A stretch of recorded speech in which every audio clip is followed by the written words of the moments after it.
بسم اللہ الرحمن الرحیم۔ آج ہم سورہ فاتحہ اس کا ترجمہ پڑھتے ہیں اور ترجمہ بھی کنز الایمان شریف کا ترجمہ پڑھیں گے۔ سورہ فاتحہ ایک ایسی صورت ہے کہ حضور علیہ الصلوۃ والسلام نے ارشاد فرمایا کہ اس کی مثل اللہ تعالیٰ نے نہ تورات، نہ انجیل، نہ زبور کے اندر کوئی چیز نازل کی ہے۔ اور ایک مرتبہ ایک فرشتہ حضور علیہ الصلوۃ والسلام کی بارگاہ میں حاضر ہوا، سلام عرض کی اور اس کے بعد عرض کی کہ یا رسول اللہ صلی اللہ علیہ وسلم، اللہ تعالیٰ نے آپ کو دو نور ایسے عطا فرمائے ہیں جو آپ سے پہلے اللہ تعالیٰ نے کسی نبی کو عطا نہیں فرمائے۔ ایک اس میں سے سورہ فاتحہ ہے اور دوسرا نور جو ہے وہ سورہ بقرہ ہے۔ تو ہم سورہ فاتحہ اس کا صرف ترجمہ پڑھتے ہیں، تفسیر کی طرف ہم اتنا زیادہ نہیں جائیں گے۔ یہ بڑی شان والی صورت ہے جس کے بارے میں حضور علیہ الصلوۃ والسلام نے ارشاد فرمایا فاتحۃ شفاء لکل داء، کہ سورہ فاتحہ ہر بیماری کے لیے اللہ تبارک و تعالیٰ نے شفا بنائی ہے، اور ہر نماز کے اندر ہر شخص جو اس کی تلاوت کرتا ہے، امام جو ہے وہ حقیقی طور پر اس کی قرات کرتا ہے، مقتدی جو ہے وہ حکمی طور پر اس کی قرات کرتا ہے، کیونکہ حضور علیہ الصلوۃ والسلام نے ارشاد فرمایا کہ امام کی قرات مقتدی کی قرات ہے۔ تو اس حوالے سے یہ صورت بڑی اہم ہے۔ ہم اس کا ترجمہ پہلے پڑھتے ہیں، اس سے پہلے سورہ فاتحہ کے سیغے جو ہے وہ نکالے گئے، اس کی ترکیب جو ہے وہ کی گئی ہے۔ اوپر برکت کے لیے میں نے پوری صورت لکھ دی ہے الحمدللہ رب العالمین الرحمن الرحیم مالک یوم الدین۔ تو پہلی آیت مبارکہ الحمدللہ رب العالمین، سب خوبیاں اللہ کو جو مالک سارے جہان والوں کا، سب خوبیاں اللہ تبارک و تعالیٰ کو جو مالک سارے جہان والوں کا۔ اب یاد رکھ لیں کہ صرف و نحو کے اعتبار سے، گرامر کے اعتبار سے جتنی بھی بندہ تحقیق کر لیں تو آخر کار جو ہے یہی ترجمہ نکلتا ہے۔ تو اس لیے ہم ویسا ہی ترجمہ یہاں پہ نوٹ کر رہے ہیں جو کنز الایمان شریف کے اندر اعلیٰ حضرت عظیم البرکت مجدد دین و ملت شاہ امام احمد رضا خان فاضل بریلوی رحمۃ اللہ تعالی علیہ آپ کا ترجمہ مبارک ہے۔ الرحمن الرحیم، بہت مہربان رحمت والا، بہت مہربان، الرحیم کا معنی ہے رحمت والا، مالکی یوم الدین، روز جزا کا مالک، روز جزا کا مالک۔ یہ سارے میں نے لفظی ترجمے بھی پہلے کر چکا ہوں، ان کے سیغے جو ہے وہ بھی ہم پہلے نکال چکے ہیں کہ دین کا معنی ہوتا ہے روز جزا، روز جزا یعنی یوم ہے روز اور دین ہے جزا، یوم جزا کا مالک، روز جزا کا مالک۔ ایاک نعبد، ہم تجھ کو پوجیں، ہم تجھ کو پوجیں۔ سادے لفظوں میں ہم ترجمہ کرتے ہوئے بچوں کو بتاتے ہیں اس کا معنی ہوتا ہے عبادت کرنا، کہ ہم تیری ہی عبادت کریں۔ وَإِيَّاكَ نَسْتَعِينُ، اور تجھ ہی سے مدد چاہیں، اور تجھ ہی سے مدد چاہیں۔ اهْدِنَا الصِّرَاطَ الْمُسْتَقِيمَ، ہم کو سیدھا راستہ چلا، ہم کو سیدھا راستہ چلا۔ اہدی کا معنی بھی ہم پہلے بتا چکے ہیں، ہمیں دکھا، ہمیں چلا۔ الصراط راستے کو کہتے ہیں، اور المستقیم سیدھے کو کہا جاتا ہے کہ ہمیں سیدھے راستے پر چلا، ہم کو سیدھا راستہ چلا۔ صراط الذین انعمت علیہم، راستہ ان کا جن پر تو نے احسان کیا، ان لوگوں کا راستہ انعمت علیہم جن پر تو نے احسان کیا۔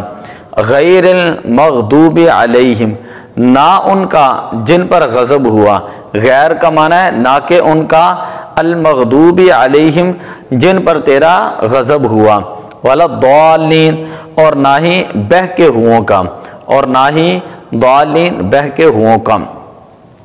بسم اللہ الرحمن الرحیم کا ترجمہ ہے کہ اللہ کے نام سے شروع جو نہایت مہربان رحم والا ہے، اللہ کے نام سے شروع جو نہایت مہربان رحم والا ہے۔ یہ اس لیے کیا گیا لفظ اللہ پہلے آ جائے تاکہ حدیث پاک کی مطابقت ہو جائے کہ حضور علیہ الصلوۃ والسلام نے ارشاد فرمایا کل امر ذی بال لم یبدا بسم اللہ تعالی فہو اقطع، کہ جو کام بھی بسم اللہ شریف کے بغیر شروع کیا جائے اس کے اندر برکت نہیں رہتی، وہ دم بریدہ رہتا ہے، وہ مکمل نہیں ہوتا۔ تو جب بھی ترجمہ کریں تو یہ مارکیٹ میں بھی ترجمے دیکھیں تو یہ والا ترجمہ لینا ہے جس کے شروع میں یہ لکھا ہو کہ اللہ کے نام سے شروع، اللہ کے نام سے شروع۔ کئی لوگ کرتے ہیں کہ شروع اللہ کے نام سے، شروع اللہ کے نام سے، اگر لفظ شروع میں آ جائے نا تو پھر حدیث پاک کی مطابقت نہیں ہوتی۔ حدیث پاک میں کہ اللہ کے نام سے جو ہر اچھا کام جو وہ شروع ہونا چاہیے، اللہ کے نام سے شروع۔ کئی ترجمہ کرتے ہوئے یہ بھی کر دیتے ہیں کہ شروع اللہ کے نام سے کرتا ہوں، تو اگر کوئی عورت پڑھ رہی ہے تو پھر وہ کیا کرے گی؟ اس لیے اعلیٰ حضرت رحمۃ اللہ تعالی علیہ کا یہ ترجمہ ہے، جو نہایت مہربان رحم والا۔ یہاں پر ہم ہے والا ترجمہ نہیں کر رہے کہ جو نہایت مہربان رحم والا ہے، اس لیے نہیں کر رہے کہ یہ موصوف صفت ہے، اور موصوف صفت کے ترجمے کے اندر ہے کا معنی نہیں آتا۔ جملہ اسمیہ کے اندر جو ہے وہ ہے والا معنی موجود ہوتا ہے۔ الرحمن الرحیم مالک یوم الدین ایاک نعبد و ایاک نستعین۔ اب سورہ فاتحہ اس کے چند نام میں نے یہاں پر لکھے ہوئے ہیں، باقی تو اس کے بے شمار نام جو ہیں وہ تفاسیر کے اندر ملتے ہیں۔ سورہ فاتحہ کو فاتحہ بھی کہتے ہیں، اسے فاتحۃ الکتاب بھی کہا جاتا ہے، سورہ فاتحہ کو ام القرآن بھی کہتے ہیں، سورہ فاتحہ کو سورۃ الکنز بھی کہا جاتا ہے، اس کو سورہ شافیہ بھی کہتے ہیں، کافیہ بھی کہتے ہیں، وافیہ بھی کہتے ہیں، سورہ شفا بھی کہتے ہیں، سبع مثانی بھی کہا جاتا ہے کہ سبع مثانی کا معنی ہے کہ 7 وہ آیات جو بار بار پڑھی جاتی ہیں، اور قرآن پاک کے اندر بھی اس کا ذکر موجود ہے۔ وَلَقَدْ آتَيْنَاكَ سَبْعًا مِّنَ الْمَثَانِي وَالْقُرْآنِ الْعَظِيمِ۔ اے پیارے حبیب صلی اللہ علیہ وسلم، ہم نے آپ کو 7 مثانی یعنی سورہ فاتحہ عطا فرمائی ہے، 7 وہ آیات عطا فرمائی ہیں جو بار بار پڑھی جانے والی ہیں۔ اور سورۃ الدعا بھی کہا جاتا ہے کیونکہ اس سورت کے اندر اہدنا الصراط المستقیم دعا کا ذکر موجود ہے۔ اس سورت کو سورہ حمد کہا جاتا ہے کیونکہ سب سے پہلے اللہ تعالیٰ کی حمد بیان کی گئی ہے۔ اس سورت کو سورہ مناجات بھی کہا جاتا ہے، سورہ مناجات بھی کہا جاتا ہے۔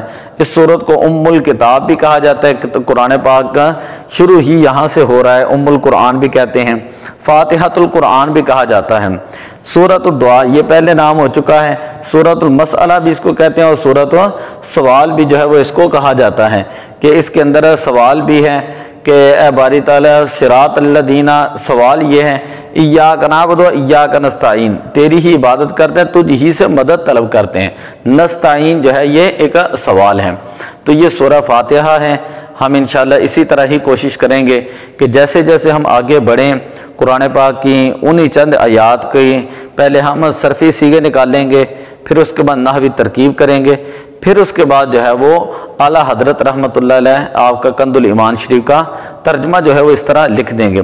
اس کا سب سے بڑا فائدہ ہر طبقے کے افراد کو ہے، جو سکولز میں ہیں، کالجز میں ہیں، یونیورسٹیز کے اندر اسٹوڈنٹس ہیں، کسی بھی لیول پہ ہیں، اسی طرح دفاتر کے اندر ہیں، کاروباری جو ہے وہ معاملات کے اندر ہیں، وہ بھی یہ چند آیات ہیں، چند منٹ کا جو ہے یہ سبق ہوا کرے گا، یہ سن لیں تو کم از کم ان کو قرآن پاک کا ترجمے کے ساتھ پڑھنے کی صلاحیت بھی پیدا ہو جائے گی، اور کم از کم ان کو قرآن پاک کا ترجمے کے ساتھ بھی آ جائے گا، اور یہ بھی پتہ چلے گا کہ اس ترجمے کے اندر اللہ تبارک و تعالیٰ نے کیا ارشاد فرمایا ہے۔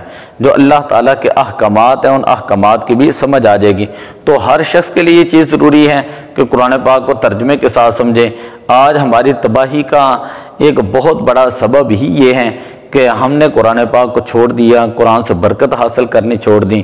اقبال نے کہا تھا وہ معزز تھے زمانے میں مسلمان ہو کر، اور ہم خار ہوئے تارک قرآن ہو کر۔ تو اس لیے یہ چیز شروع کرائی گئی ہے تاکہ جو لوگ قرآن پاک سے محبت کرتے ہیں، قرآن واقعی ہی سیکھنا چاہتے ہیں، ترجمہ پڑھنا چاہتے ہیں، اور وہ کسی مسجد اور مدرسے کے اندر نہیں جا سکتے، تو موبائل ان کے پاس ہوتے ہیں، ہاتھوں میں ان کے نیٹ ہوتا ہے، تو وہ 2-4 منٹ لگائیں گے تو اس سے ان کو 1-1, 2-2, 3-3 آیتیں جو ہے وہ ترجمے کی سمجھ آ جائے گی۔ دعا ہے کہ اللہ تعالیٰ عمل کی توفیق عطا فرمائے۔